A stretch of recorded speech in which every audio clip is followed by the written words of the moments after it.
बहू, जो साफ सफाई करनी है 2 दिन के भीतर कर लो। 2 दिन बाद रेखा आ रही है, उसके रहते ही सब काम मत करना। वो बेचारी थोड़े दिन के आराम के लिए आती है। उस समय भी अगर तुम ये सब काम शुरू करोगी तो ना चाहते हुए भी तुम्हारे साथ उसे लगना ही पड़ेगा। मानव से कहना एक बार बिजली वाले को बुलवा ले और गीजर चेक करवा ले। कम से कम ठंड के मौसम में तो उसे थोड़ा आराम मिले। सुमन जी अपनी बहू नेहा से कहती है। नेहा बोली, मम्मी जी, लगता है इस बार साफ सफाई नहीं हो पाएगी। क्या करे, नीलू कहती है ठंड की वजह से उसकी भी तबीयत ठीक नहीं है, तो वो एक्स्ट्रा कोई भी काम नहीं करेगी।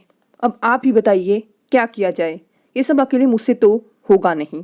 सुमन जी बोली, अरे बहू, थोड़े पैसे का लालच दोगी तो ये सब करेंगे। प्यार से बोलोगी तो मानेगी। अरे थोड़ी सी पैसे का लालच देकर देखना, तबीयत खराब भी रही तब भी काम करने को तैयार हो जाएगी। नेहा बोली, मम्मी जी आप समझ नहीं रही हैं। अगर उसकी तबीयत ज़्यादा खराब हो गई तो सोच कर देखिए घर का काम कौन करेगा। ऐसा ना हो कि दीदी के आने के बाद पूरा दिन मैं रसोई में लगी रहूं। आप तो जानती हैं ठंड के मौसम में मेरी तबीयत भी खराब होने लगती है। सुमन जी बोली, बहू, ठंडी आती नहीं कि तुम्हारी सर्दी खांसी पहले ही दस्तक दे देती है। अपने मायके में भी तुम इतना ही बीमार रहती थी, या ससुराल में आकर ये सब शौक जागे हैं। बेचारी मेरी बेटी कैसे ससुराल संभालती है और मायके में भी आके आराम ना पाए। बहू, हर लड़की मायके में काम कम ही करती है, पर ससुराल में अगर सास या ननद आने वाली हो तो ठंड ज़्यादा ही लगने लगती है। और ये कोई नई बात तो नहीं है, जब रेखा आने वाली होती है तुम ये परेशानी लेकर बैठ जाती हो। नेहा बोली, मम्मी जी, काश कि आप मुझे बहू ना समझकर अपनी बेटी रेखा ही समझ लेती, तब आपको पता चलता सर्दी की ठंड बेटी के साथ बहू को भी लगती है। खैर कोई बात नहीं, जिस रोज आपको एहसास हो जाएगा वो दिन मेरे लिए सबसे बड़ा खुशी का दिन होगा। नीलू, मेरी तबीयत ठीक नहीं है, वरना मैं ही कर देती। मैं एक काम करती हूँ, मेरी बहन यहीं पास के मोहल्ले में काम करती है, मैं उसे भेज दूंगी, वो आपकी मदद कर देगी। अगले दिन सुबह नीलू की बहन रमा आई और दोनों ने मिलकर सफाई की। लेकिन नेहा बीमार पड़ गई। सुमन जी बोली, हद करती हो बहू, कल रेखा आने वाली है और आज से ही तुम्हारी सर्दी शुरू हो गई। बताओ भला, अब 4 दिन क्या अपनी सास ननद से काम करवाओगी? दूसरे दिन रेखा अपने बच्चों के साथ मायके आई और नेहा के पति मानव बोले, नेहा तुम ठीक नहीं हो, जरूरत से ज़्यादा काम मत करना। पता चला सब छुट्टी मनाकर चले जाएंगे और तुम बिस्तर पर पड़ जाओगी।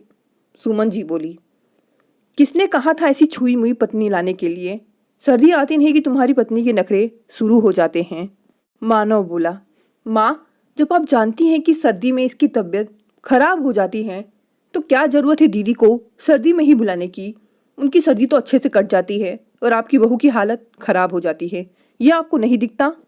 दूसरे दिन नेहा का बदन थोड़ा गर्म था तो वो लेटी हुई थी। तभी रेखा आई और बोली, क्या बात है भाभी, मैं आती हूँ नहीं कि आप बीमार पड़ जाती हो। आज क्या चाय मुझे बनानी पड़ेगी? बताओ, ससुराल में भी काम करो और मायके में भी काम करो, फिर सर्दी में मायके आने का क्या फायदा?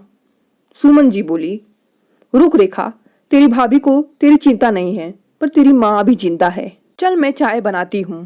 बहू आराम करो, तुम्हारे लिए भी चाय मैं ही बना दूंगी। अब ठंड की इस उम्र में ये सब भी करना पड़ेगा, ये कभी सोचा नहीं था। इतना कहते हुए सुमन जी जाने लगी।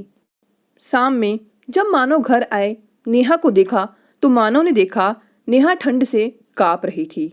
उसे बहुत तेज बुखार था। मानव ने तुरंत डॉक्टर को फोन किया। डॉक्टर ने घर आकर नेहा की जांच की और उसे दवाई देकर 1 हफ्ते के लिए आराम करने को कहा। मानव झिड़का, अब लो करो घर का सारा काम। बहू से जरूरत से ज्यादा काम लोगी तो आज ना कल तो उसकी तबीयत खराब होगी ही। और बुलाओ बेटी को सर्दी में, सर्दी के मजे लेकर वो तो चली गई, अब भुगतो। ना चाहते हुए भी सुमन जी को अब घर का सारा काम करना पड़ता।